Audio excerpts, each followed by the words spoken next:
Hi class, welcome to Module 9 as you're entering your 10th week of class, coming towards the end. And remember, I'm recording these about 4 weeks ahead of time for those working ahead. I've been working on this module for quite a while, trying to find the right things to put into place. I think I've mentioned I haven't taught this class in 2 years, and many things have changed at the university, including our access to films. So you don't have a lot to watch this particular week as far as viewing issues, because the films that would work for us examining what's going on in the family, as far as gender issues, are not available in the general public area. So much of what you've already seen before already addresses pieces and parts of this, so I think it makes it reasonable that you just focus within the book. So family is an interesting area for sociology. It's the largest section of the ASA, and as far as groups as specialty areas like environment, education, and all those specialty areas, myself being a medical sociologist but having that family background, this is one of the sections I belong to really look at the changes that go on in family. So why so much focus on family for sociology? Well, it's the beginnings of socialization of the individual. It's the primary group relationship into place. It's everything we talk about within societies, the formation of systems. The family is a system in place, and we have the roles and the pecking orders that come into place. So family is the place we learn our gender roles, and we are supported or not supported in that process. They support other ideals that come into place. Now, John Ingalls states when he was writing with Karl Marx that being part of a family, especially as a marriage partner, was the worst place for a woman to be. Thinking about that particular time, and we've looked at history over and over again, remember women couldn't inherit in many locations, and he's writing in England and in France, especially in England when he's writing with Ingalls, Marxist, and they couldn't own property. She couldn't divorce unless her husband left her. She was basically property, and all she earned belonged to him. In many cases in this country, depending on the colony or the state that they lived in, a woman could not inherit. It would go to the first male in the family or to her spouse, even if it was an inheritance from her father. And it was considered her problem. They were really left on her own. But life's really changed, hasn't it? As we think about how different it is today in the changing world, and how women now can divorce and can have their children. Their children don't belong to their husbands. But are they equal? Well, obviously, we are going to explore this at a deeper level, but you probably already know that they aren't equal. Now, we spend a whole course looking at the American family systems, and some of you have taken that. So we'll just touch on the major big points as we start going through. I'm going to flip to the PowerPoints, and we'll touch on this area. And again, your videos will be short because I'd like you to spend the time within your readings and thinking, and especially continue the critical thinking that you've been showing in your discussion boards. So hold a minute as I flip. So the social institution of marriage is dynamic. We have a lot of historical things coming into place. Basically, it's sealed alliances. We can see that with the powerful. But for the generalized population, it was to bring together their resources. It was support for each other. It was to work together and to have some advantages that came into place. And we see it changing over times. Now, the demographics of the U.S. marriage today are significantly changing. And as we look at this, we are more single women today. The age of a first marriage for women especially has changed dramatically in the last 20 years. The average age is now 27 at first marriage, 29 for men. And we see the effects on marriage that have come into place with the changing culture and environment. So the introduction of contraception that allowed single women to buy contraception. We've seen the changes as far as the Equal Opportunity Act, Equal Credit Opportunity Act, as well as the Equal Employment Act. And today, marriage is delayed, and those that are delayed longer tend to be more egalitarian. Now, think about this from the social aspect, that if you've been living on your own, you've been doing the process of family and household tasks on your own, you know the process. So there is that more egalitarian place coming into the realm of what family looks like. So we see this historical piece come back into play as we look at this. And we had this post-World War II baby boom. Basically, at that point, the average number of children being born to a family was a little over 3. And we had this baby boom, which went from 1947 or more 46 to 64. And we see that significantly affected families. And we get this pattern of women staying home, caring for the home. So we see that very different picture. Now, prior to that, and one of the great things that if you get a chance to read, and I believe I have a video somewhere within this course by Stephanie Coontz. She talks about the fact that women always worked, and it was always a process for that to come into place. So don't take that as the reality that women stayed home all these years.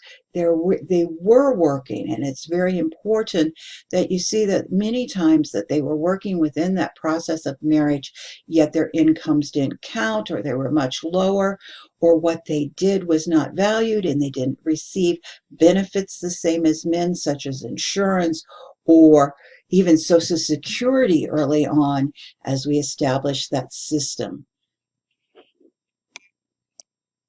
Now, the marriage squeeze talks about the fact that there are unequal distributions of male to female. And we saw that post-war.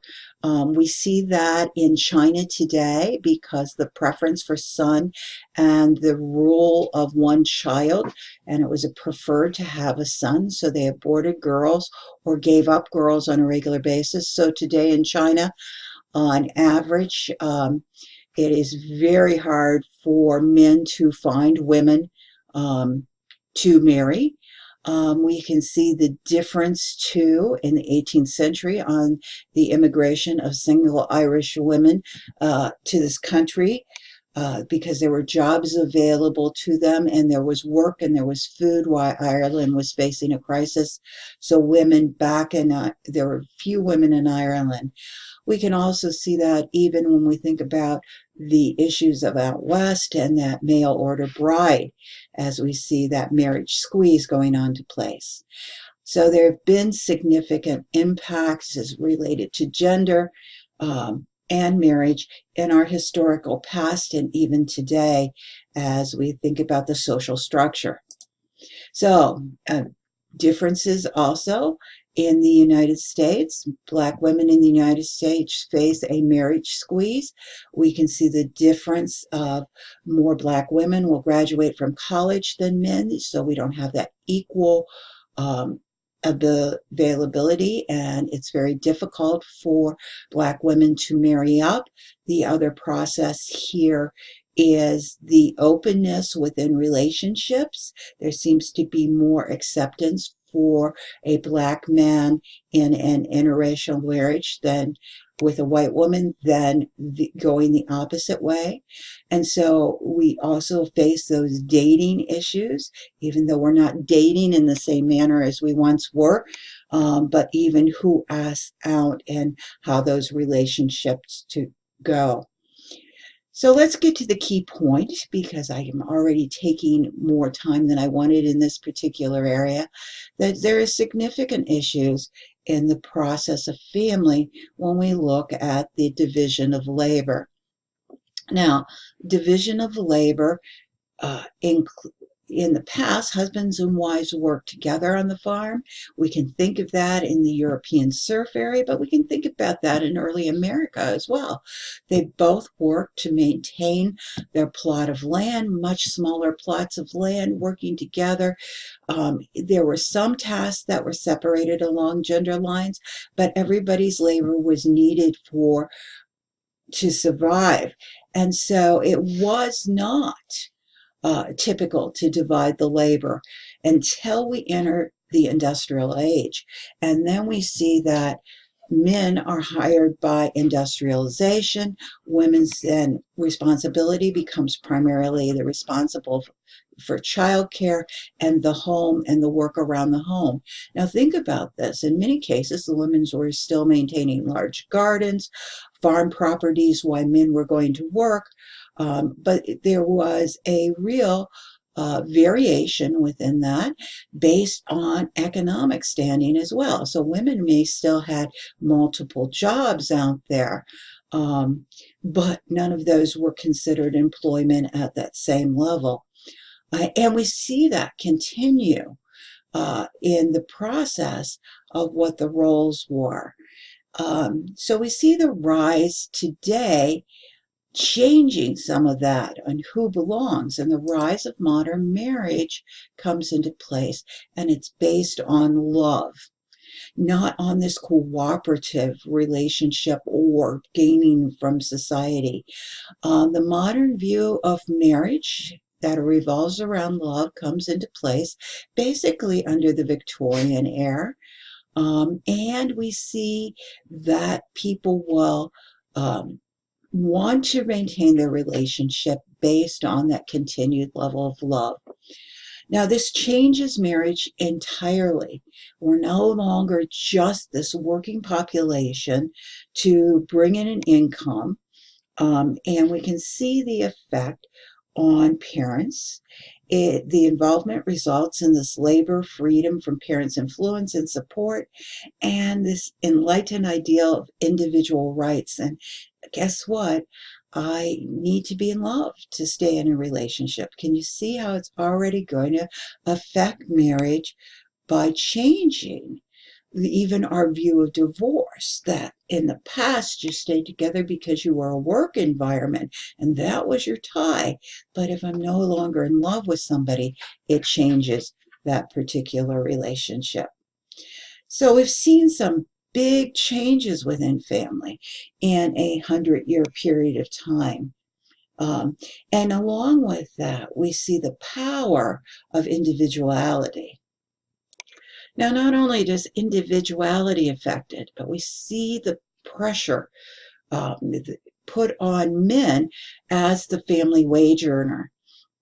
I think it's significant as you look at this section, you can see that there are issues for both men and women that really become driven by our social environment that changes how we publicly are out there. And so there's the public sphere for men, that they belonged out in the public working, and there was the private sphere for women.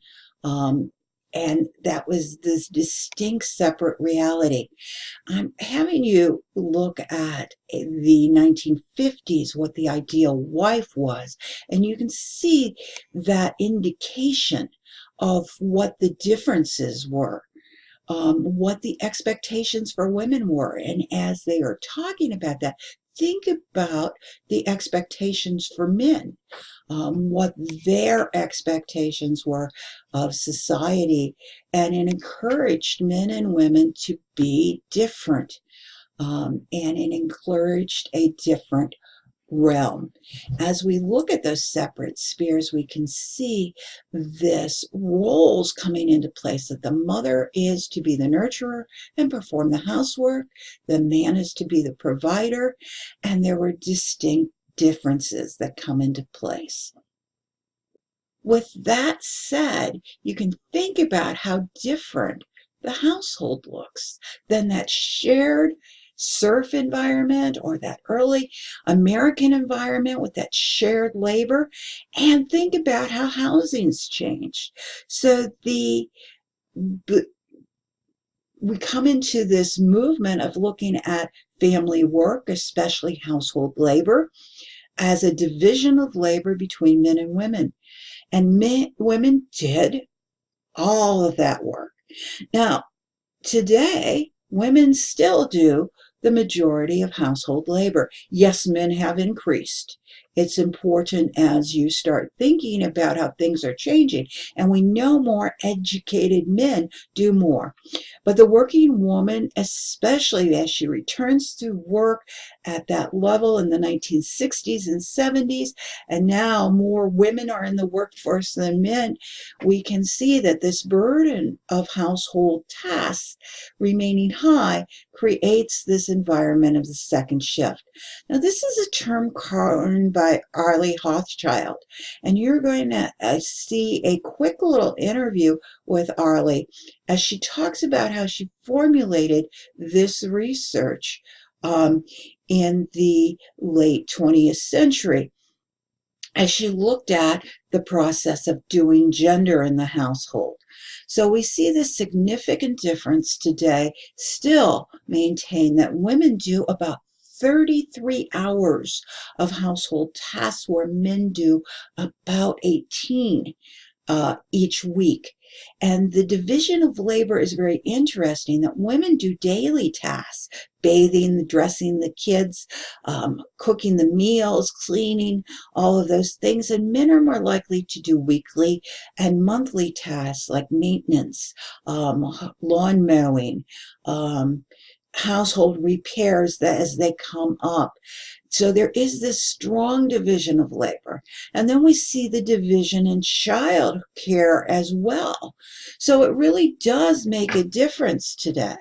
Now, is it changing? Yes, the family's in transition, as we're starting to see that there are significant differences as coming into place. People who cohabitate tend to share more tasks than married families. People with children tend to have more traditional, more traditional roles, and they'll go back to the more shared tasks as the children age. So we see this postmodern family is still building what this relationship is like, and we'll see that things are different based on race and ethnicity as well as you explore this. So as you look at the work for Module 9, I'm asking you to hop into the 1950s guide for what a woman should look like and how things were and the recommendations. It's interesting that this was published in a women's magazine. And think about women's magazines even today that give you that guide. This particular review of it looks at what was published. Similar rules were placed even in books of home economics of what a wife should be like when she returned home. And remember, home economics comes into place not to teach us how to be great cooks or clean a house, but to protect women and to give them simplified ways of managing a household. So when Ellen Richardson, who is the first graduate of MIT, begins this section of home economics, it was to protect women and help them rise out of some of this horrible expectations of household tasks that they were in place. But here's an idea. You plan the next day's dinner, men are hungry, welcome them home, have your kids smiling. So read it through and see what you think as you examine this. And then, as I stated before, a quick video of some information on Arlie Hochschild, and then a quick little TED Talk on the neuroscience of gender inequality, especially as it touches on the home. With that said, you have your discussion board as always, and your discussion board for this week asks you, do you believe that many families hold this idea of traditional division of labor today? Do you think it will change for the future? How will it change? How will it not change? And why is this labor important as it comes into play? And finally, your sorry about that interruption, but finally your assessment for the week is gender exercise 3, if you choose to want to do this one. And I'm asking you to interview at least 3 couples um, uh, in the process and explore the issues.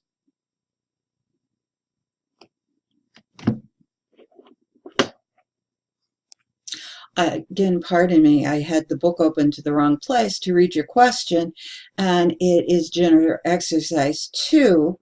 Interview some couples about the division of household labor and think about that process. You might interview both together or separately. Come up with an extensive list of tasks that are involved in maintaining a household and ask your respondent who does these tasks. So as you start to think of this process, this one should be a fun one because every household will be different. And I'm hoping that some of the data you're running across will disagree with some of the writings in this chapter and the information in the course videotape. With that, I hope you have a great week. You should, by this point, be well along with your final project. We're coming to the end of our sections as far as the course material. So let me know if you have questions. Remember, I'm available to you during office hours, and those office hours are set aside directly for you on Tuesday afternoon from 2 to 4 for phone calls, especially any Skyping or FaceTime to get together to discuss issues. Thanks, and continue with the great discussion boards that I'm looking at now early on in the class.